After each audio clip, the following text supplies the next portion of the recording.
Tujuan sebenarnya rapid test itu adalah untuk screening.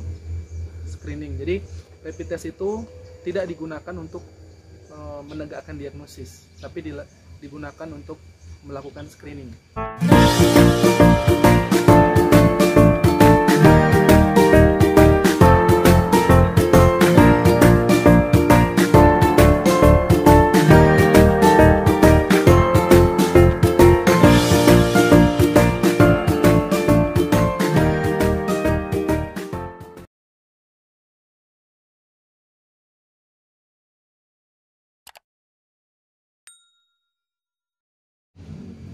Salam sehat, salam bahagia.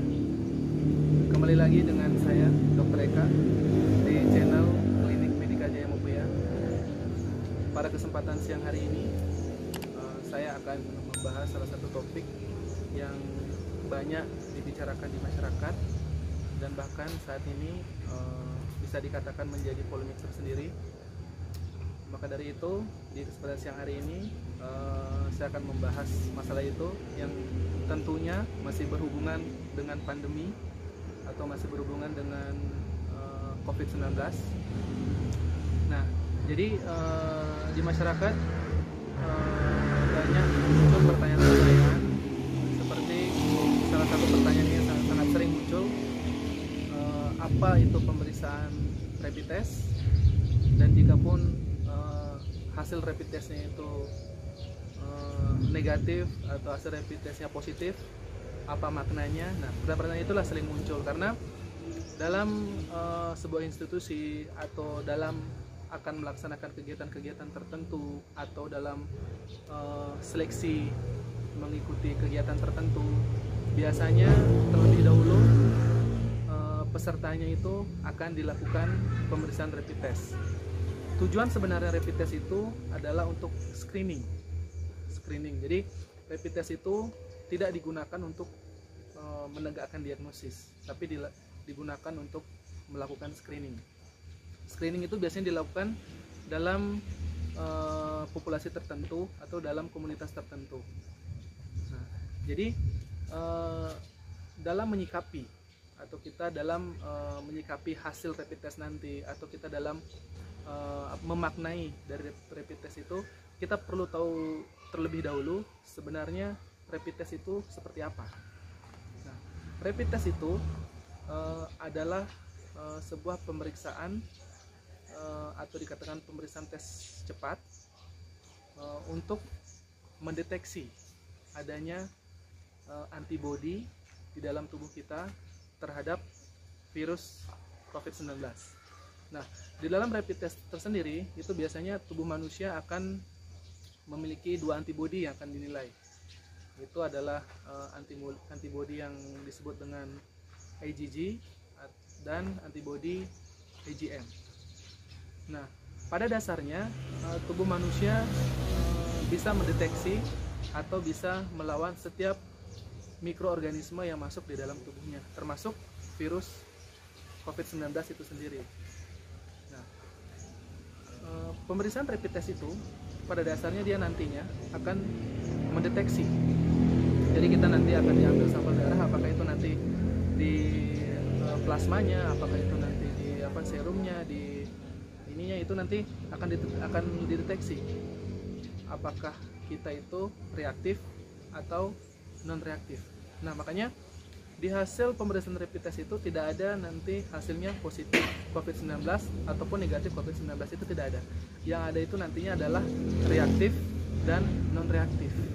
Nah, pertanyaannya sekarang adalah, jika dalam pemeriksaan rapid test kita ternyata hasilnya adalah reaktif, itu menunjukkan hasil apa? Nah, di sini Sobat Medika, saya ingin menjelaskan bahwa jika dalam pemeriksaan rapid test itu reaktif, itu menandakan bahwa di tubuh kita sudah terdeteksi antibodi. Jadi antibodi itu adalah semacam perlawanan terhadap sebuah antigen atau virus tertentu atau mikroorganisme tertentu. Jadi pada dasarnya di tubuh kita sudah tercipta antibodi itu. Nah, antibodi itu nanti terdiri dari dua. Ada yang akut, itu IgM. IgM itu biasanya bertahan kurang lebih 3 minggu. Setelah itu nanti akan beralih ke yang namanya IgG. Nah, kalau itu reaktif berarti ada beberapa kemungkinan. Nah, kemungkinan ini, kalau reaktif misalnya, reaktif yang pertama adalah kalau yang reaktif berarti salah satunya sudah terbentuk antibodi. Kalau yang non reaktif itu ada beberapa kemungkinan. Kalau yang non reaktif, yang pertama adalah ada kemungkinan yang bersangkutan memang belum atau tidak terinfeksi COVID-19. Itu yang pertama. Yang kedua, ada kemungkinan yang bersangkutan itu sudah terinfeksi COVID-19, tapi fase waktunya yang belum dimungkinkan untuk terdeteksi oleh rapid test tadi. Karena pada dasarnya imun kita terbentuk, antibodi kita terbentuk, fase waktunya itu setelah 1 minggu biasanya. Jadi kalau hanya baru terbentuk di hari pertama, mungkin hari kedua, apalagi hanya terpapar, itu sudah jelas tidak akan terdeteksi oleh rapid test. Nah, makanya untuk menegakkan diagnosis itu tetap harus ada konfirmasi. Karena pada dasarnya dikatakan positif adalah jika virus atau mikroorganisme itu sudah terdapat dalam tubuh seseorang.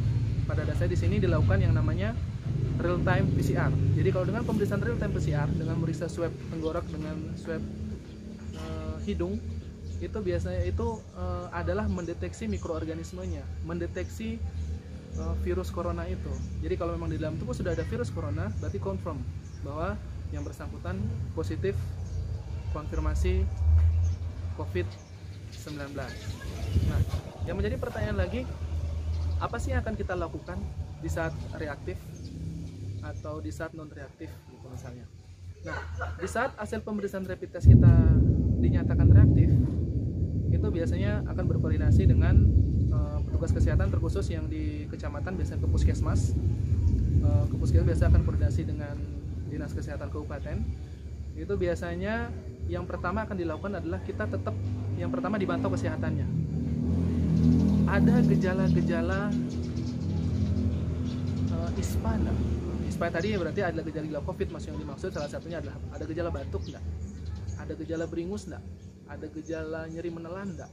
Ada demam enggak? Ada sesak enggak? Jadi itu yang pertama dulu dipantau, dipastikan kesehatannya. Kalaupun itu dipantau berarti itu sebisa mungkin dilakukan isolasi secara mandiri.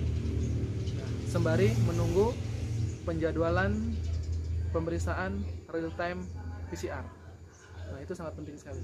Makanya di sini sangat penting ditekankan sekali di saat ada saudara kita, mungkin tetangga kita nanti di saat dilakukan pemeriksaan rapid test ternyata reaktif, jangan dulu kita dalam artian menghebohkan, artian kita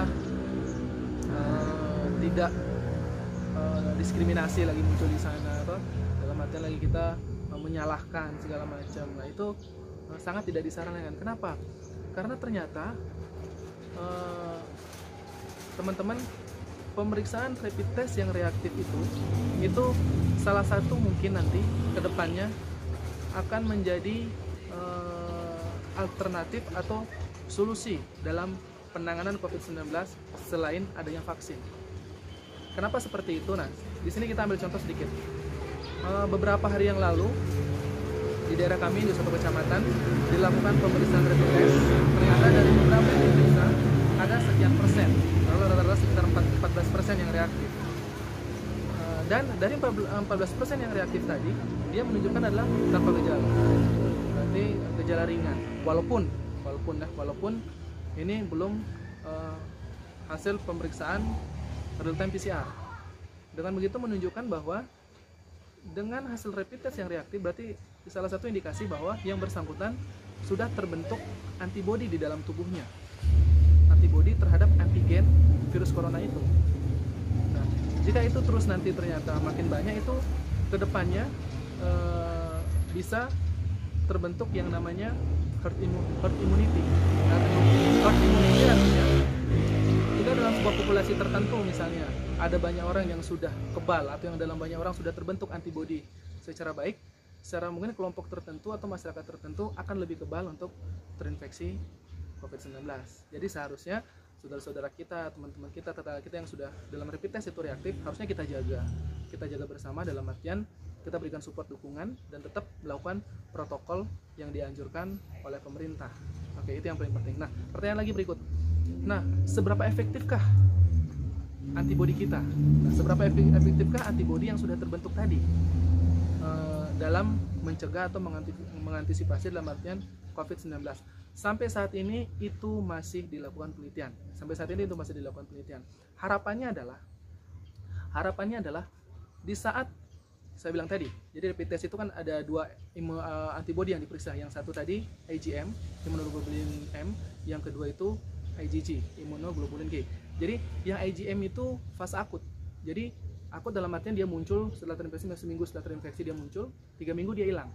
Setelah 3 minggu dia hilang, dia habis itu diganti oleh IgG yang fase waktunya lebih lama.